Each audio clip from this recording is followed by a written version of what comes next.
녹색, 기후, 기금, 녹색 트라이앵글. 녹색 성장의 시작. 대한민국이 앞장서다. 네, 반갑습니다. 반갑습니다. 예, 온 국민이 참 기뻐해 맞이 않던 녹색 기후기금 사무국 유치 이제 한 달이 이렇게 지났습니다. 예. 당시에 저도 굉장히 참 반신반의하고 그랬었는데 그때 10월 20일이죠. 토요일로 제가 기억합니다만은 그 유치됐다는 소식을 제가 듣고 난 다음에 저도 굉장히 기뻐했던 기억이 있습니다. 그 당시에 현장에 계셨죠? 예, 그렇습니다. 그 당시 그 바로 회의장 문밖에 있었습니다. 회의장 안팎의 그 분위기 좀 그 당시 전해주시죠. 아침 한 10시 정도에 시작을 했고요. 네. 투표한다고 시작을 했는데 문을 완전히 이제 밀폐를 하고 그 사람들이 왔다 갔다 못하게 하고 예. 그리고 핸드폰이나 이런 이제 장비를 일체 못 쓰게 하고 반입하지 못하도록. 사용도 못하게 하고요. 그리고 이제 평소에 회의장 안을 비디오로 그 영상을 해가지고 밖에 룸에서 볼 수 있도록 했습니다. 그런데 그것도 이제 차단을 하고요. 아예 그 비디오 카메라에 그 천으로 덮어 씌웠습니다. 네. 그렇게 이제 아주 그 엄격하게 통제를 했기 때문에 바깥에서는 전혀 몰랐고요. 네. 그리고 안에는 이제 그 평소에는 이사들하고 대리이사들, 어드바이저들 이렇게 많이 들어가 있었는데 투표할 때는 이사들만 딱 들어갔습니다. 그 유치 신청국가 6개 나라 그 대표 한 사람씩만 업적으로 참가를 하고요. 그리고 이제 사무국 그 운영하는 사람들 몇 사람 있고 딱 그렇게만 들어갔습니다. 그 투표를 순차적으로 하면서 한 나라씩 그 최저 득표 국가를 떨어뜨리는 식으로 진행을 했습니다. 생각보다 좀 길어져 가지고 밖에 있는 사람들이 많이 굉장히 초조했겠어요. 초조하고 궁금하기도 하고 그랬었는데 나중에 알고 보니까 투표 자체는 뭐 그렇게 오래 안 걸렸는데요. 그 이제 발표 문안을 이제 한 페이지 정도 그 기자들한테 발표하는 문안 공식 그 발표 문안을 어떻게 발표하느냐 그거 가지고 이제 좀 많이 논의가 있었다 그럽니다. 실내로는 뭐 많이 못 들어가고. 못 들어가고. 근데 이제 그거 확정됐다는 소식을 듣는 순간 뭐 환호도 지르고. 근데 또 그것도 너무 크게 하면은 이 다른 나라들한테 좀 그럴까 봐서. 녹색 기후기금 또 국민들한테 일부는 이제 알려져 있지만 사실 그 기금 자체에 대해서 정확한 지식들은 우리 국민들이 없지 않는가 이런 생각이 들어갑니다. 한번 녹색 기금이 어떤 것인지 한번 설명을 좀 해주시죠. UN 기후변화 협약이라는 저 192개 국가가 참여하는 그 회의체가 있는데요. 거기에서 합의한 결론은 그 역사적인 책임이 있는 선진국들이 이제 돈을 내고 재정적으로 재정 부담을 좀 하고 그 돈으로 이제 개도국들이 기후 변화에 같이 협력하는 노력을 해 나가고 그런 프로젝트들을 이제 수행하는데 그 돈을 활용을 하고 그렇게 하자. 그게 이제 세계적인 그 합의인데 그리 하려면은 이제 그거를 담당할 금융기구가 있어야 되지 않습니까? 그렇죠. 그 기구가 이제 지시해 봅니다. 뭐 제가 알기로는 현재는 한 300억 달러, 한 33조 원 정도가 조성이 돼 있는 건가요? 어떤가요? 국제사회가 합의한 게 2010년부터 11년, 12년 3년간에 300억 불을 조성을 하고요. 그러니까 사실 그 3년간 300억 불이니까 매년 한 100억 불 정도 보시면 됩니다. 그리고 이거를 점점점 늘려가지고 2020년에는 매년 1000억 불 수준으로 가는 걸로. 그러니까 2020년부터 이후는 그래서는 뭐 결국 전체적으로는 한 800억 불, 8천억 불입니다. 8천억 불은 이제 조금 그 잘못된 그 이해였고요. 그렇게 이제 보도도 되고 했는데, 그러니까 매년 이제 지금 현재 100억 불 수준에서 2020년부터는 매년 1000억 불 수준으로.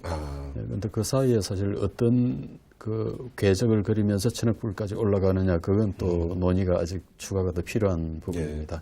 사실 국제 통화기금 같은 경우도 사실은 이제 빚이 많은 나라들, 예. 경제적으로 굉장히 위기를 닥친 나라들 거기다 이렇게 주로 지원을 하잖아요. 예, 그럼 그것도 어떻게 보면 굉장히 위험성이 그렇죠. 많은 예, 것인데 맞습니다. 예, 그러니까 한편으로는 국제금융기구들이 또 그런 공통적인 예, 또 그렇습니다. 부담들을 갖겠네요. 예. 우리나라는 얼마 정도 부담은 아직 그런 거는 정해지지 않아요. 우리나라 유치 신청할 때 예. 우리나라가 공약한 사항들이 있습니다. 아, 그 이제 운영 비용으로 지원해주는 부분하고 네. 그다음에 이제 개도국들, 개발도상국들 그 능력 배양을 위해서 우리가 일부 돈을 제공을 하겠다. 그런 부분들이 있는데 우선 운영 비용 측면에서는 초기 운영 비용으로 그 210만 불을 우리가 지원을 하겠다. 예. 그 다음에 2013년부터 19년까지 그러니까 7개 연도지 네, 않습니까? 그렇죠. 그 예. 매년 100만 불씩 100만 불씩. 운영비용으로 지원을 하겠다. 예. 그리고 개도국 능력 배양을 위해서 2014년부터 17년까지 4천만 불을 지원하겠다. 아, 네. 그게 이제 우리 공약사항입니다. 네, 독일을 비롯해서 경쟁국들과 그 조건을 놓고 봤었을 때도 사실 우리가 크게 유리한 조건을 뭐 제시한 것은 아니다. 뭐 이런 얘기를 들었는데 예, 맞습니다. 어떻든 그럼에도 불구하고 이제 우리는 또 유치에 성공을 했습니다. 유치하게 된 감히 어떻게 예. 보면 그런 예, 예. 그 유리하지 않은 조건에도 불구하고 예, 그 유치 전에 뛰어들게 된 어떤 이유라고 그럴까? 예, 그리고 나서 또 어떤 식으로 그동안에 또 준비도 하고 예. 이렇게 추진을 해오셨는지. 2008년에 이제 우리가 그 이 대통령께서 그 녹색 성장을 국가 비전으로 예. 선언을 했지 않습니까? 예. 그러면서 사실 이제 국가적인 큰 이 경로가 조금 바뀐 거거든요. 예, 예. 옛날에 그냥 경제 성장만 이 추구해 오다가 예. 이제는 우리가 경제 성장하고 그 환경하고를 그 조화를 시켜서 예. 그 장기적으로 좀 지속 가능한 발전을 해보자 예. 그런 거지 않습니까? 그런 차원에서 이제 녹색 관련된 되는 이제 그 국제적인 노력에도 우리가 동참을 해야 되겠다. 네. 그런 생각이 있었던 거고요. 예. 2011년 말에 그 남아공의 더반에서 이제 총회가 있었습니다. 거기서 이제 총회할 때 우리나라가 이제 유치하겠다. 할 의사가 있다. 공식 표명을 했고요. 그 산하에 이제 녹색 기후 팀을 하나 만들었습니다. 예. 그 녹색 기후팀을 만들어서 실제로 이제 각 또 관계되는 부처들과 해서 예. 사령탑 역할을 이렇게 예, 하게 예, 되군요. 예, 1차관을 그 단장을 해가지고 예. 그래서 이제 정부 내부에서 그런 네트워크를 구성을 하고 그리고 민간 쪽에서도 이제 우리가 민간 유치위원회를 조직을 했습니다. 네. 이제 한덕수 무역협회 회장님을 위원장님으로 예, 모시고 한 24분 정도 그 이제 업계, 언론계, 뭐 전문가분들 뭐 그런 분들로 해가지고 네. 3월 달에 그 인천 송도를 그 민간 전문가들이 그 심사를 해가지고 송도를 그 이제 후보 도시로 결정. 우리나라에서는 예, 우리나라 인천 내부에서. 송도를 예. 이렇게. 예. 우리나라 내부에서는 그래도 송도가 제일 경쟁력이 있겠다. 예. 어떻든 간에 이렇게 유치 성공한 가장 큰 요인 예, 뭐라고 이렇게 볼 수 그 있을까요? 저는 뭐 제가 크게 느낀 게 야, 정말 이제 한국이 옛날 한국이 아니다. 예. 제가 그 몇 년 사이에 완전히 달라진 것 같습니다. 이제 G20 우리가 가입을 G20 국가가 됐고 세계 13위 경제 국가고 경제력이 있고 런던 올림픽 같은 데서도 5등을 예. 하고 강남 싸이 강남 스타일 강남 스타일. 그것도 뭐 세계적으로 예, 이렇게. 약간 휩쓸고 뭐 이런 것들이 그리고 이제 또 한 가지는 그 한국이 G20 의장국도 하고 해관부 정상회의도 하고 네. 그다음에 부산 개발 포럼도 하고 그런 걸 회장으로서 이렇게 회장 국가로서 그 호스트를 하고 성공적으로 치러내고 그래서 좀 의미 있는 성과를 내고 예. 이렇게 할 수 있는 나라가 사실 그 유럽이나 미국 이런 몇 나라 빼면 없거든요. 예. 예. 근데 그런 걸 이제 한국이 하니까 해내니까. 그래서 브라질 같은 데서도 이제 국제하고 하지만은 예. 그 사실 상당히 좀 우리하고는 비교가 안 될 정도로. 그리고 이제 마지막 여기는 그 국제 사회가 그 한국에 대한 기대하고 네. 지지하는 거. 그 부분이 또 상당히 그러니까 우리의 그 얘기에 대해서 귀담아 듣고 그걸 동의를 해준 거죠. 네. 한 가지는 그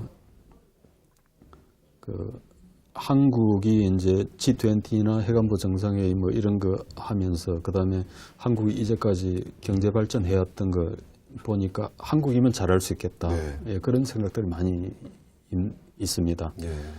개도국 입장에서는 개도국의 어려움이나 처지를 제대로 이해할 수 있는 나라는 한국인 거죠. 독일이나 스위스 같은 나라는 절대 그렇게 못하거든요. 네, 그렇죠. 유치에 따른 예, 효과라고 그럴까요? 예. 그 어떻게 보고 계시는지요? 지금 경제적인 효과 뭐 3,800억 그러지만은 이게 이제 전제를 갖다가 2020년에 한 500명 정도 네. 예, 인력으로 간다는 전제. 그게 이제 임시사무국에서 그 예산 짤 때 자기들이 전제를 했던 숫자입니다. 예.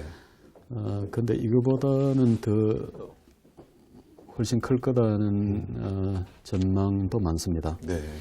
근데 지금 이제 GCF가 사실 이 불확실한 요인들이 많이 있습니다. 예. 그래서 이제 저는 이 포텐셜이 그 이제 잠재적인 그 능력 면에서는 뭐 우리가 생각하는 것보다 훨씬 많을 수도 있고 그리고 이제 경제적인 효과가 3,800억이라고 그러지만은 사실은 이거 말고도 눈에 안 보이는 효과들이 많이 있거든요. 그 GCF 내에서의 역할, 예. 앞으로의 전망은? 예, GCF 국제기구이기 때문에 국제기구 자체의 자기들 그 이사회가 있고 사무국이 있고요. 그러니까 거기서 이제 주요 사항을 결정하고 경영을 해 나가고 하는 거지. 네. 한국이 무슨 그 유치국가라 해가지고 GCF를 경영에 관여를 하고 그러는 건 절대 아닙니다. 예, 예, 근데 이제 그걸 조금 오해하는 분들이 계신 것 같더라고요. 그러니까 그렇죠. 뭐 주변에서는. 한국의 하나의 기관처럼. 예. 그건 절대 아니고요. 예. 그러니까 이제 한국은 그 유치국가로서 좀 그러니까 집주인으로서 이제 그 세입자가 뭐 활동하는데 지장이 없게 잘 좀 서포트를 해주고 뭐 그런 역할인 거죠. 예. 그러니까 좀 뭐 법적인 문제, 외교관 신분을 어떻게 부여를 할 거냐, 그다음에 정주 여건, 뭐 교육이나 의료 시설 같은 거 이런 거 어떻게 잘 해줄 거냐, 뭐 그런 게 이제 우리 주된 임무일 거고요. 그리고 이제 우리는 이제 이사회에 지금 현재는 대리이사입니다만은 이사회의 하나의 멤버로 참여를 하는 거죠. 강국으로 우리가 도약하는데 큰 기회를 아마 가졌으면 좋겠다 하는 그런 기대도 가져봅니다. 예, 오늘 귀한 시간 내주셔서 감사합니다. 고맙습니다. 수고 많으셨어요. 예, 고맙습니다. GCF 사무국 유치. 전 세계 녹색 마이스 산업의 첫 발걸음이 되길 기대할게요.